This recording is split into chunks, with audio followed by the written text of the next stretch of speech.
আজ বিশ্ব সর্প দিবস। ছোট্ট একটি বিষয় নিয়ে আজকে আমি সবার সঙ্গে একটু আলোচনা করব।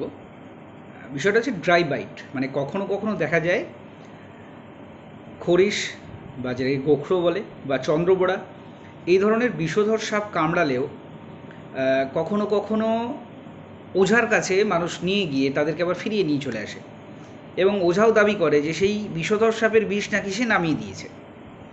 বাস্তবে বিষয়টা ঠিক কী হয় সেটা একটু প্র্যাকটিক্যালি বোঝানোর জন্য আমি একটা জলের বোতল নিয়েছি, আর আমার কাছে এখানে একটা ইঞ্জেকশনের সিরিঞ্জ আছে যার মধ্যে একটু রং ভর্তি করা আছে। তো এই বিষয়টাকে আমি একটু প্র্যাকটিক্যালি বোঝানোর চেষ্টা করছি। মনে করুন এটা আমাদের মানব শরীরের একটা অংশ, হাত পা হতে পারে। আর এই যে ইঞ্জেকশনের যে নিডিলটা আছে এই নিডিলটা হচ্ছে বিষধর সাপের দাঁত। কোনোভাবে অসতর্কভাবে চলার জন্য হতে পারে, অন্ধকারে বা রাতে ঘুমাচ্ছি আমরা, এরকম অবস্থাতে মশারি টাঙাইনি, সাপ কাছাকাছি চলে এসছে, এরকম পরিস্থিতিতে অনেক সময় কামড় হয়ে যায়। এই নিডিলটা মনে করুন সাপের দাঁত। সাপের দাঁতটা আপনার এই যে শরীরে ঢুকে গেছে, দেখতে পাচ্ছেন। আচ্ছা, ঢুকে পর বেরিয়ে চলে এসছে। দেখুন তো এখানে কোনো রকম সাপের বিষ কি এই বোতলের মধ্যে প্রবেশ করেছে? মানে মানব শরীরে সাপের বিষ কিন্তু প্রবেশ করেনি। এবার আপনি ঘুম থেকে উঠেই দেখলেন একটা গোখরো সাপ ফনা তুলে আছে, সাপটা ফোঁস করছে।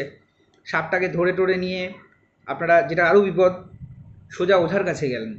ওঝা অনেক কেরামতি দেখিয়ে সেই বিষটা নামিয়ে দিল। বাস্তবে সাপটি কামড়ালেও কিন্তু, আবার দেখাচ্ছি, কামড়ালেও কিন্তু বিষ মানুষের শরীরে প্রবেশ করেনি। এজন্য ওই পেশেন্টটি সামান্য চিকিৎসাতেই কিন্তু সুস্থ হয়ে যাবে, কারণ তার শরীরে বিষ যায়নি। এটাকে ড্রাই বাইট বলা হয়।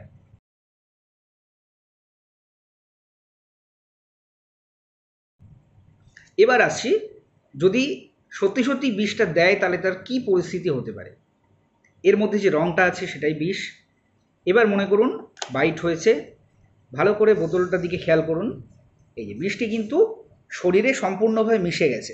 ভালো করে দেখুন বোতলের জলের রঙটা কিন্তু পরিবর্তন হয়ে গেছে।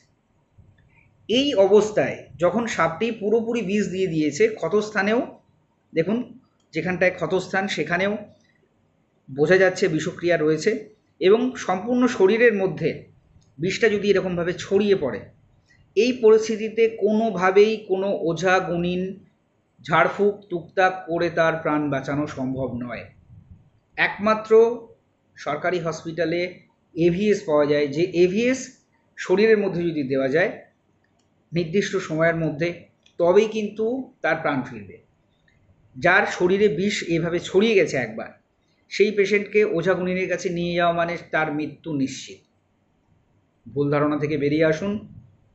সাপে কামড়ালে সেটা ড্রাই বাইট না তার বিষ শরীরে প্রবেশ করেছে, এটা আপনার আমার পক্ষে এভাবে বোঝাও মুশকিল। আপনি কোনো রিস্ক নেবেন না। সরাসরি সরকারি হসপিটালে, নিকটবর্তী যেখানে হসপিটাল আছে সেখানে তাড়াতাড়ি গিয়ে পৌঁছাবেন। সকলে ভালো থাকুন, সুস্থ থাকুন।